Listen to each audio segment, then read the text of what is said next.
हमारा व्यवहार गणित के शून्य की तरह होना चाहिए, जो स्वयं कोई कीमत नहीं रखता, लेकिन दूसरों के साथ जुड़ने पर उसकी कीमत बढ़ा देता है।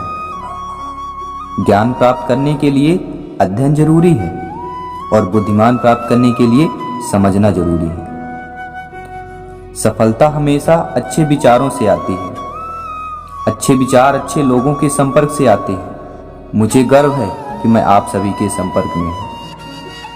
अच्छे इंसान सिर्फ और सिर्फ अपने कर्म द्वारा ही पहचाने जाते हैं, क्योंकि अच्छी बातें तो बुरे लोग भी कर लेते हैं।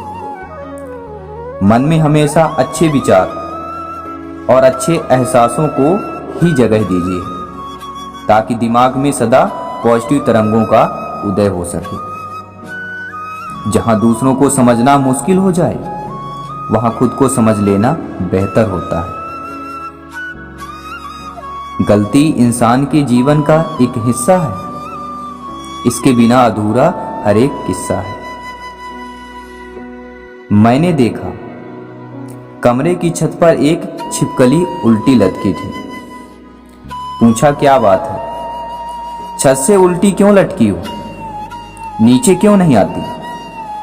छिपकली ने कहा, इस छत को मैंने संभाल रखा है। अगर मैं यहां से हट गई तो यह छत नीचे गिर जाएगा। यह छिपकली और कोई नहीं, मैं। हम भी तो इसी भ्रम में हैं, जी भी रहे हैं कि इस तरह गृहस्थी से मैंने संभाल रखा है। अगर मैं न रहा तो सचमुच गड़बड़ हो जाएगा। याद रखें, किसी के गुजर जाने से किसी का गुजारा नहीं रुकता। यदि आप सही हैं तो आपको गुस्सा होने की जरूरत नहीं है। अगर आप गलत हैं तो आपको गुस्सा करने का कोई हक भी नहीं है।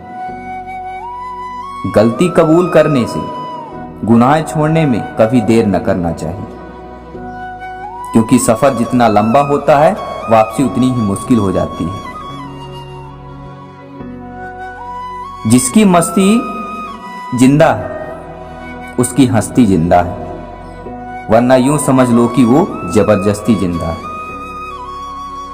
सहजता से जिए, जीवन में आनंद ही आनंद है। जिंदगी में कभी किसी को बेकार मत समझना, क्योंकि बंद पड़ी घड़ी भी दिन में 2 बार समय जरूर बताती है। दवा जेब में नहीं, परंतु शरीर में जाए तो असर होता है। वैसे ही अच्छे विचार मोबाइल में नहीं, हृदय में उतरे तो जीवन सफल होता है। दर्द और खुशी दोनों ही अच्छे शिक्षक हैं, क्योंकि दोनों ही हमें अपने स्थितियों में कुछ न कुछ सिखाते जरूर हैं। हर इंसान को परछाई और आईने की तरह ही दोस्त बनाने चाहिए, क्योंकि परछाई कभी साथ नहीं छोड़ती और आईना कभी भी झूठ नहीं बोलता।